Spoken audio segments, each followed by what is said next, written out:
Korea gaji 15 juta cukup ijazah SD. Jepang gaji 20 juta cukup ijazah SD. Di negara tercinta kita gaji 3,2 juta. Persyaratan: ijazah S14 Pro Max berpenampilan begal, bisa menjinakkan naga. Assalamualaikum, annyeonghaseyo. Ayo kita diskusi. Apa yang pemirsa tangkap dari video tadi? Ini teh maksudnya bukan mau membedakan gaji ya, tapi lebih ke betapa susahnya nyari kerja di Indonesia. Sebenarnya apa sih masalahnya? Penyebab utama di Indonesia tuh susah nyari kerja. Udah mah susah, banyak juga persyaratannya.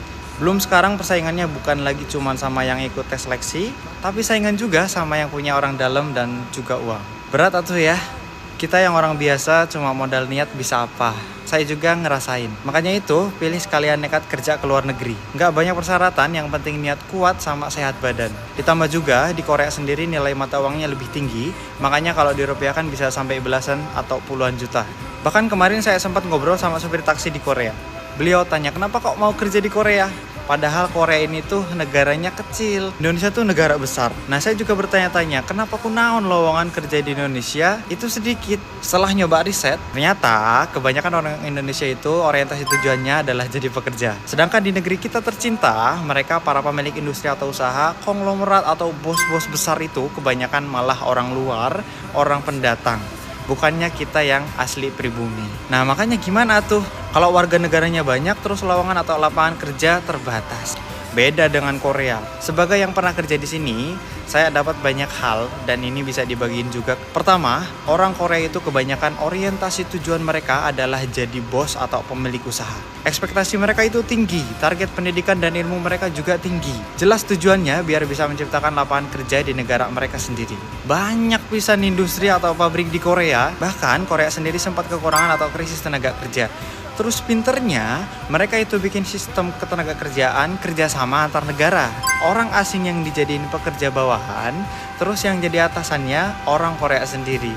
Jadi kalau di sini itu saking banyaknya lowongan, justru pabrik yang nyari dan butuh banget pekerja. Karena di sini yang kesusahannya itu justru pemilik industri atau usaha. Jadi mereka juga nggak peduli tuh soal syarat yang macam-macam. Yang penting dapat yang niat kerja aja udah cukup. Yang kedua, mereka juga jadinya punya karakter loyal sama karyawan. Jarang pisan ada PHK. Kalau yang masuk non pengalaman, atasan juga bakal ngajarin pelan-pelan dari awal sampai bisa. Dan mereka juga bakal pertahanin karyawan lama. Mereka anggapnya itu aset, sampai bisa disuruh ganti visa khusus biar bisa terus kerja di situ. Dan di sini tuh rata-rata banyak industri skala kecil dengan karyawan cuma belasan atau puluhan.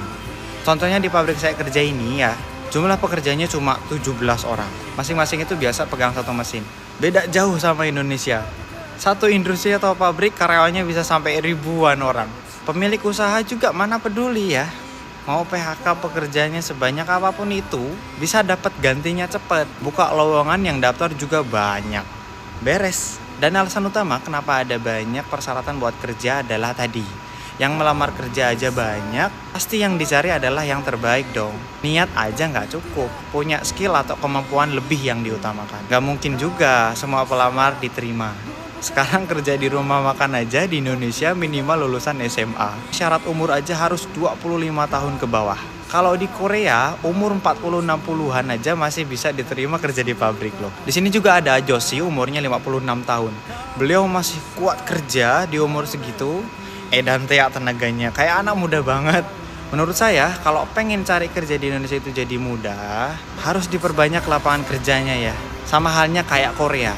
Hayo dari sekarang diniatin buat bisa punya usaha sendiri ya. Sok, saya juga pengen dengar pendapat dari Saderek-Sadaya gimana. Tulis opininya di kolom komentar ya. Terus buat yang pengen tahu informasi seputar kerja di Korea, bisa tonton VT yang udah saya posting sebelumnya. Hijidei, jangan lupa like dan follow akun TikTok saya. Bisa disimpan juga videonya kalau bermanfaat. Hatur nuhun kamsahamnida, sampai jumpa di video selanjutnya.